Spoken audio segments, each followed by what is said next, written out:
Good morning all of you welcome. നമ്മൾ ഇന്ന് discuss ചെയ്യാൻ പോകുന്നത് ഇന്ത്യൻ റെഗുലേറ്ററി റിക്വയർമെന്റ്സ്, അതായത് ഇൻഡസ്ട്രിയൽ ഫാർമസിയിലെ യൂണിറ്റ് 4ലുള്ള ഇന്ത്യൻ റെഗുലേറ്ററി റിക്വയർമെന്റ്സിലെ പാർട്ട് 2 ആണ്. നമ്മൾ CDSEയും അതേപോലെ തന്നെ സ്റ്റേറ്റ് അതോറിറ്റീസിനെ നമ്മൾ മുന്നത്തെ സെഷനിൽ നമ്മൾ ഡിസ്കസ് ചെയ്തു. ഇനി അടുത്ത നമ്മൾ ഡിസ്കസ് ചെയ്യാൻ പോകുന്നത് CTD, COPP അതേപോലെ തന്നെ റെഗുലേറ്ററി റിക്വയർമെന്റ്സ്, അത്രയും പോർഷൻസ് ആണ്. അപ്പോൾ ഇത് പാർട്ട് 2 ആണ്. ഇന്ത്യൻ റെഗുലേറ്ററി റിക്വയർമെന്റ്സിലെ പാർട്ട് 2 ആണ് നമ്മൾ ഡിസ്കസ് ചെയ്യാൻ പോകുന്നത്. സോ പാർട്ട് 2ല് ഫസ്റ്റ് വരുന്ന ടോപ്പിക് എന്ന് പറയുന്നത് കോമൺ ടെക്നിക്കൽ ഡോക്യുമെന്റ്സ് ആണ്. CTD നമ്മൾ ഷോർട്ട് ഫോമിൽ പറയും CTD, which is common technical documents. എന്താണ് CTD എന്ന് നമുക്ക് നോക്കാം. CTD is A format for the preparation of A well structured document for applications that will be submitted to regulatory authorities. എന്താണ് CTD എന്നത്? ഒരു ഫോർമാറ്റ് ആണ്. നമ്മൾ ഡ്രഗ് അപ്രൂവൽ ആപ്ലിക്കേഷൻ പ്രിപ്പയർ ചെയ്യുന്ന സമയത്ത് ഇൻഫർമേഷൻസ് എങ്ങനെ അറേഞ്ച് ചെയ്യണം, ഏത് ഓർഡറിൽ സബ്മിറ്റ് ചെയ്യണം എന്നൊക്കെ പറഞ്ഞു തരുന്ന ഒരു സ്ട്രക്ചറാണ് ഈ CTD എന്ന് പറഞ്ഞാൽ. അതുകൊണ്ട് എന്താണ് അതെന്ന് പറഞ്ഞാൽ ഒരു ആപ്ലിക്കേഷൻ പ്രിപ്പയർ ചെയ്യാനുള്ള ഫോർമാറ്റ് ആണ്. അതായത് നമ്മൾ ഡ്രഗ് അപ്രൂവലിന് വേണ്ടിയിട്ട് ആപ്ലിക്കേഷൻസ് കൊടുക്കുമ്പോൾ റെഗുലേറ്ററി അതോറിറ്റീസിന് സബ്മിറ്റ് ചെയ്യുന്ന ആപ്ലിക്കേഷൻസ് ഏത് രീതിയിൽ പ്രിപ്പയർ ചെയ്യണം എന്ന് പറഞ്ഞു തരുന്ന ഒരു ഫോർമാറ്റ് ആണ് CTD എന്ന് പറഞ്ഞാൽ. കോമൺ ടെക്നിക്കൽ ഡോക്യുമെന്റ് എന്ന് പറയും. And this is the first step towards the harmonisation of the registration. അതായത് നമ്മൾ രജിസ്ട്രേഷൻ ചെയ്യുന്ന സമയത്ത് ഹാർമോണൈസേഷൻ കൊണ്ടുവരാൻ വേണ്ടിയിട്ടാണ് കോമൺ ടെക്നിക്കൽ ഡോക്യുമെന്റ്സ് കൊണ്ടുവന്നത്. ഹാർമോണൈസേഷൻ എന്ന് പറഞ്ഞാൽ എന്താണ്? ഹാർമോണൈസേഷൻ ഇല്ലെങ്കിൽ ഓരോ കൺട്രിയിലും ഡിഫറെന്റ് ഫോർമാറ്റ് ആയിരിക്കും, അല്ലേ? ഇപ്പൊ ഇന്ത്യയിലുള്ള പോലെ ആയിരിക്കില്ല യുഎസിലുള്ള പോലെ ആയിരിക്കില്ല യൂറോപ്പില്. അങ്ങനെ ഡിഫറെന്റ് ഫോർമാറ്റ് ആയി പോകും.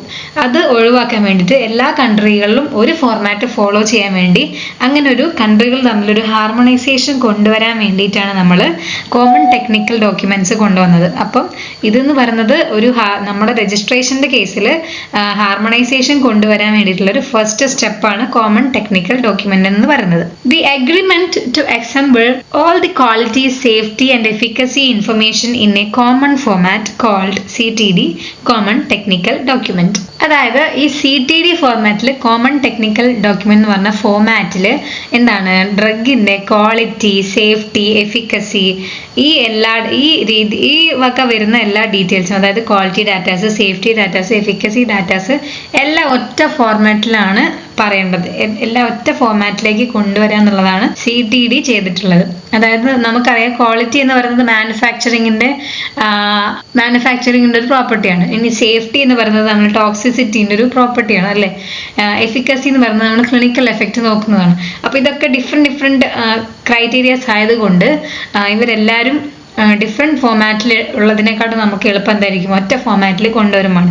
അങ്ങനെ ഈ എല്ലാ ഡാറ്റാസിനെയും, quality data, safety data, efficacy data, അതായത് ഈ വക എല്ലാ ഇൻഫർമേഷൻസിനെയും ഒറ്റ ഫോർമാറ്റിൽ, ഒരു കോമൺ ഫോർമാറ്റിലേക്ക് മാറ്റുക എന്നുള്ളതാണ് കോമൺ ടെക്നിക്കൽ ഡോക്യുമെന്റിന്റെ ഉദ്ദേശം. And CTD is an internationally agreed, well-structured common format for the organization of the technical requirements that is to be submitted to the regulatory authority as an application for the registration of pharmaceuticals for human use in all 3 ICH regions, which is USA, Europe and Japan.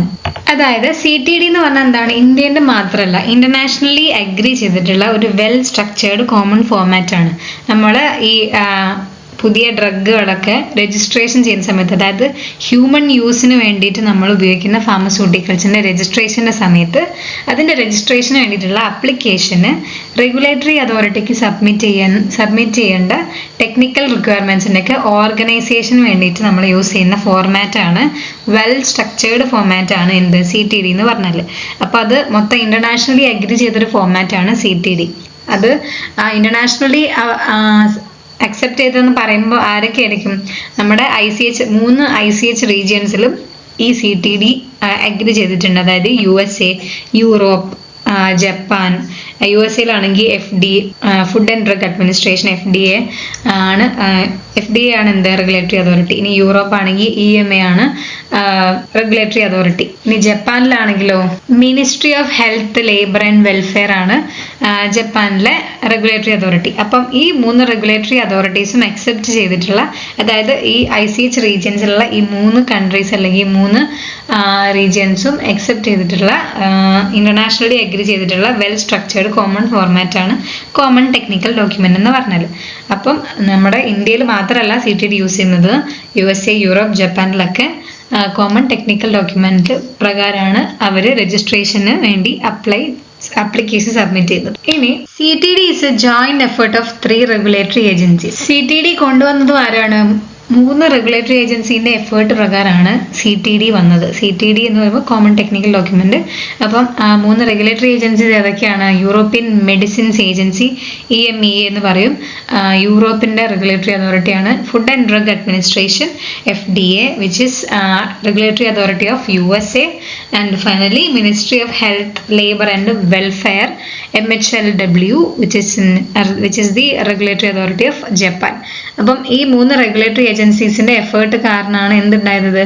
CTD form ചെയ്തത്. So in July 2003 the CTD is the mandatory for new drug applications in the Europe and Japan, and the strongly format of choice for NDAs submitted to the FDA. അതായത് initial സ്റ്റേജിലൊന്നും CTD format mandatory ആയിരുന്നില്ല. പിന്നെ July 2003 ജൂലൈക്ക് ശേഷമാണ് യൂറോപ്പിലും ജപ്പാനിലൊക്കെ new drug applications കൊടുക്കണമെന്നുണ്ടെങ്കിൽ CTD format mandatory ആയത്. അതേപോലെ തന്നെ ഇനി FDA കേസ് എടുത്താലും അങ്ങനെ തന്നെയാണ്. ന്യൂ ഡ്രഗ് അപ്ലിക്കേഷൻ സബ്മിറ്റ് ചെയ്യണമെങ്കിൽ FDAയിലും പിന്നെ CTD ഫോർമാറ്റ് മാൻഡേറ്ററി ആയിട്ട് വന്നു. പക്ഷേ ലീഗലി അത് വേണം നിർബന്ധമില്ല. പക്ഷേ FDAക്ക് നമ്മൾ ന്യൂ ഡ്രഗ് അപ്ലിക്കേഷൻ കൊടുക്കുന്ന സമയത്ത് അവർ മോസ്റ്റ്ലി പ്രിഫർ ചെയ്യുന്നത് എപ്പോഴും എന്താണ്? CTD ഫോർമാറ്റ് തന്നെയാണ്. അപ്പോൾ നമ്മൾ CTD ഫോർമാറ്റിലാണ് കാര്യങ്ങൾ നീക്കുന്നതെങ്കിൽ നമുക്ക് കുറച്ചുകൂടി സ്മൂത്ത് ആയിട്ട് FDA ആയിട്ട് ഡീൽ ചെയ്യാൻ വേണ്ടി പറ്റും. And it has adopted by several other countries including Australia, Canada and Switzerland in 2004. 2004 ശേഷം അതായത് യൂറോപ്പും ജപ്പാനും FDAയും എല്ലാം ഈ CTD ഫോർമാറ്റിലേക്ക് വന്നതിന് ശേഷം അതർ കൺട്രീസും എന്ത് ചെയ്തു? CTD ഫോർമാറ്റ് അപ്രൂവ് ചെയ്യാൻ വേണ്ടി തുടങ്ങി. അതായത് ഓസ്ട്രേലിയ, കാനഡ, സ്വിറ്റ്സർലൻഡ് പോലുള്ള കൺട്രീസിലൊക്കെ ഇപ്പം CTD ഫോർമാറ്റ് വന്നിട്ടുണ്ട്. അവരും ഇപ്പോൾ CTD ഫോർമാറ്റിലാണ് ന്യൂ ഡ്രഗ് അപ്ലിക്കേഷൻസ് ഒക്കെ സബ്മിറ്റ് ചെയ്യുന്നത്. അങ്ങനെ ഒത്തിരി കൺട്രീസ് CTD ഫോർമാറ്റിലേക്ക് വന്നതിന് ശേഷം CTD ഗ്രാജുവലി എന്തായി? ഗ്ലോബൽ സ്റ്റാൻഡേർഡ് ആയിട്ട് മാറി.